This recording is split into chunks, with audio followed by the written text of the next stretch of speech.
Glen Lall responds to Vice President Bharrat Jagdeo's stance on electricity subsidies in Guyana. In recent remarks, Vice President Bharrat Jagdeo addressed the issue of electricity subsidies in Guyana, revealing that the government is spending around $70 million, sourced either from taxpayer dollars or oil profits, to help reduce electricity costs for the people. This announcement has sparked significant debate, particularly from notable figures like Glen Lall, who questioned the priorities of the administration and the fairness of its policies. The reality behind the subsidies. According to Vice President Jagdeo, the subsidy aims to lower electricity costs, making it more affordable for ordinary Guyanese. However, the Vice President acknowledges that this subsidy also benefits foreign entities operating in the country, businesses that have some of the largest electricity demands. Lall is critical of this approach, arguing that the burden on public resources to support the energy needs of these foreign companies outweighs the benefits to local citizens. In his analysis, Glen Lall points out that since the oil sector's expansion in Guyana, the government has increased its investments in the national electricity grid. Billions have been poured into upgrading the Guyana Power and Light (GPL) system, partly to meet the rising power demands from the oil companies operating offshore. While this is necessary for expanding industrial activities, it raises questions about who truly benefits from such expenditures. Who bears the true cost? One of the main concerns Lall raises is whether these subsidies are truly meant to benefit the everyday Guyanese or if they are merely a cushion for the large foreign corporations tapping into Guyana's resources. He highlights that the foreign companies benefit from the same reduced electricity rates as local citizens. This situation, Lall argues, creates a dual burden on Guyanese. First, the country's resources are used to upgrade infrastructure for foreign interests, and second, these companies enjoy the same subsidized rates without contributing the full cost of their electricity consumption. When questioned on why foreign entities are not charged at a different, unsubsidized rate, Vice President Jagdeo emphasized the complexities and challenges of implementing such a system. He argued that charging separate rates for foreign and local consumers would be administratively burdensome and prone to corruption. According to him, a uniform approach to subsidies, even if it means that some well-off groups benefit alongside those who need it most, is simpler to manage and less likely to foster misuse of funds. Lall's critique: a misplaced priority. Glen Lall isn't convinced by this reasoning. He paints a stark picture of the current situation, suggesting that the government is prioritizing the needs of foreign companies over the needs of its own citizens. According to him, while foreign entities enjoy the benefits of subsidized services, many Guyanese continue to struggle to make ends meet.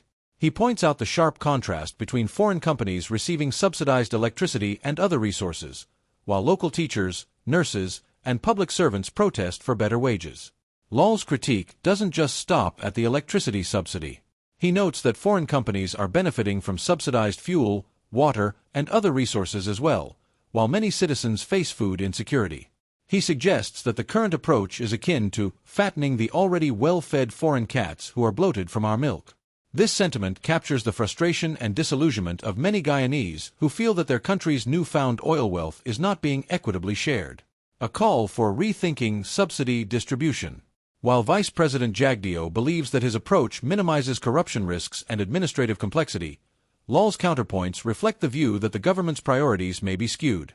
His arguments suggest that a more targeted subsidy policy could better serve the people of Guyana, even if it requires additional administrative work. It is clear that this debate touches on deeper questions about the role of foreign investments in Guyana's development and how the benefits of the country's oil wealth should be distributed.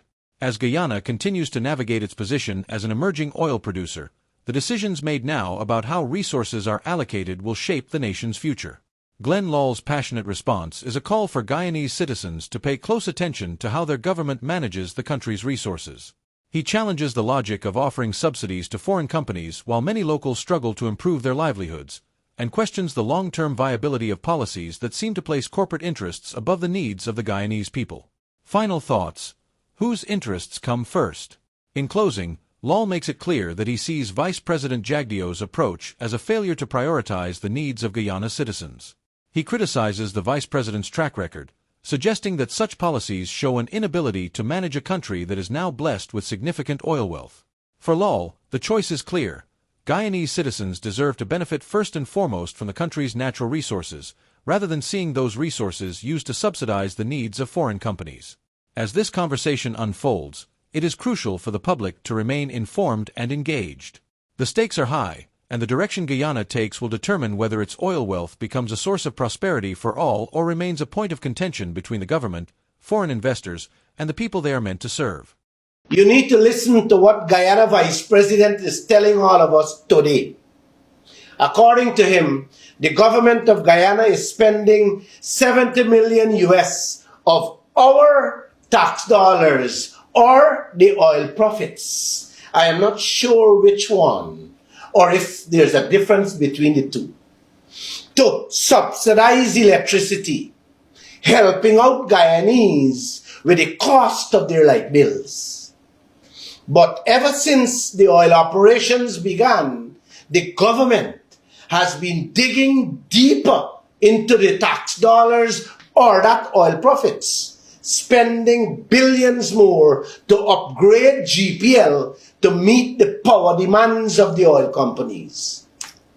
So now, we are facing two additional burdens.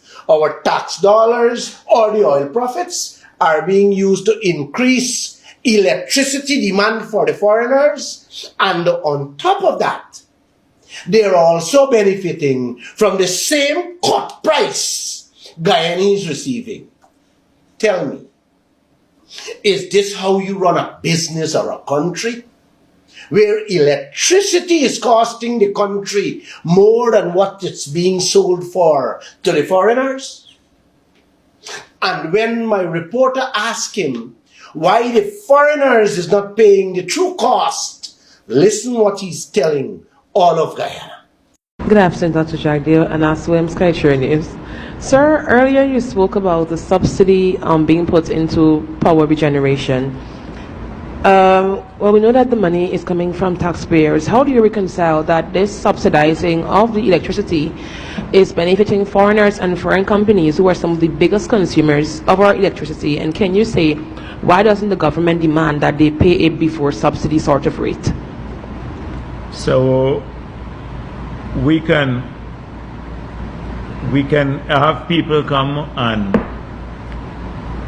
say we'll charge two electricity rates now, one for Guyanese and one for foreigners, and the foreigners must come and bring a document every week and show whether they're foreigners or not, or every Guyanese will have to then prove that they're Guyanese to access the subsidy, the electricity subsidy. Administrative nightmare, corruption. Because the same foreign companies will put the meters in the name of a Guyanese person. Trust me, we've seen that too much. These targeted subsidies is a nightmare to administer.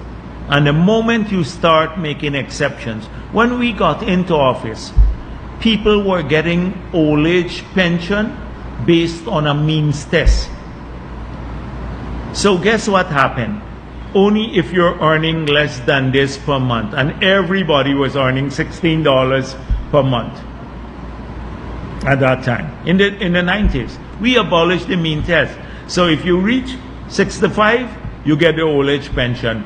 Not that some of the rich people will get it too, but it's administratively easier to do that, and you don't have the corruption or an army of public officers now sitting in a ministry now.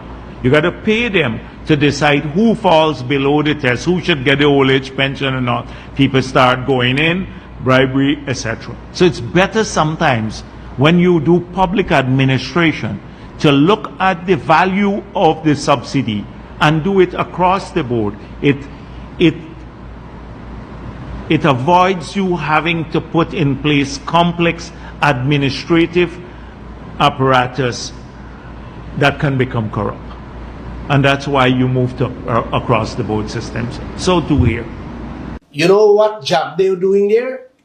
He's fattening the already well-fed foreign cats who are bloated from our milk, using our oil profits or the hard-earned tax dollars of the teachers, nurses, police, soldiers, and all the public servants to fatten them further. Meanwhile, The teachers are out in the streets fighting for less than half of that 70 million US to increase their salaries just to put food on their tables. And it doesn't stop there. The foreigners are also enjoying our subsidized water, fuel, and countless other benefits the Guyanese are receiving. Foreigners are being pampered with the little oil profits, Soraya tax dollars, while half of the population going to bed hungry when the night comes. If you can see, this ex-president, now vice president, is completely unfit, totally incapable of running even a cake shop, much less our oil-rich country. Then what more can I say or do? But to say, God bless you all.